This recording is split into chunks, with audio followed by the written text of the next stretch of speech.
Psychology says women who stay in toxic relationships longer aren't weak, naive, or lacking self-respect. Their brain is actually doing something completely different, something deeply protective that most people never understand. You know the pattern all too well. He yells, criticizes, disappears for days, makes you feel small, and yet you stay. You tell yourself, this time will be different. You make excuses for him. You shrink yourself to keep the peace. Friends beg you to leave, but something inside keeps pulling you back. Most people call it low self-esteem or fear of being alone, but psychology says it's far more complex and far more human than that. Your brain isn't broken. It's following ancient survival scripts wired deep in the subconscious. The brain mistakes intensity for intimacy. Research shows that toxic relationships often create a powerful neurochemical roller coaster. Explosive fights followed by passionate makeups, silence followed by intense affection. This pattern floods the brain with dopamine spikes similar to addiction. Your reward system starts associating chaos with love. The subconscious learns, when things are calm, something is wrong.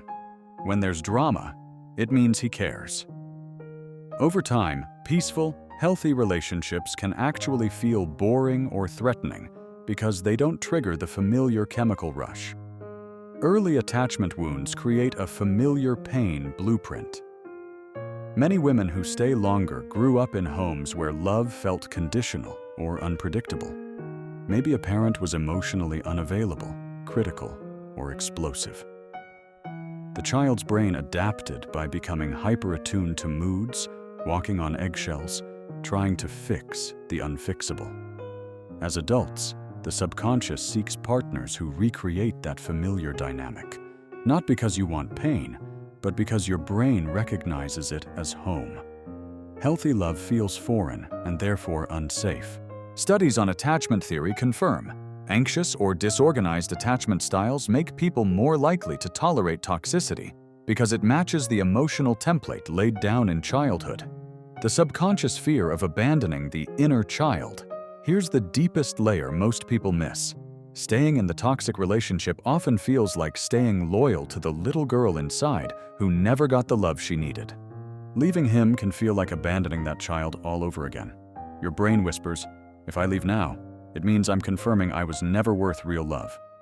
Staying becomes a way to finally earn the love you missed by making this one broken person finally change. It's not logical, but it's profoundly human. Psychology calls this repetition compulsion, unconsciously recreating old wounds in hopes of healing them this time.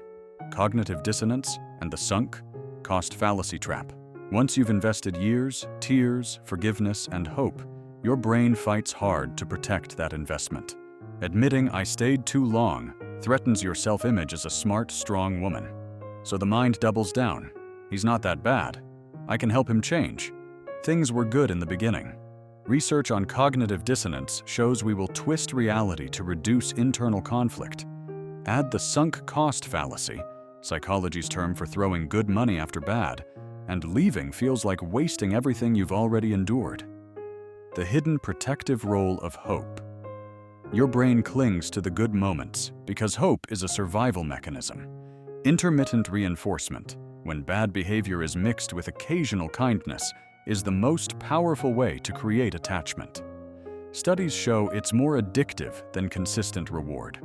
The subconscious holds on to those rare moments of tenderness as proof that the real him exists. Leaving would mean killing that hope, and the brain resists losing its last lifeline to feeling worthy of love. Bottom line, staying longer doesn't mean you're weak or stupid. It means your brilliant, protective brain is running old survival programs that once kept a vulnerable child safe. Recognizing these hidden mechanisms is the first step to rewriting them. You deserve relationships that feel like peace, not a battlefield. The moment you understand why you stayed is the moment you finally become free to leave and to choose something infinitely better. If you want more deep dives into the hidden fears, patterns, and childhood wounds that quietly control our adult lives, hit that subscribe button right now, because the next video might finally explain why you've been repeating the same painful cycle and how to break it for good.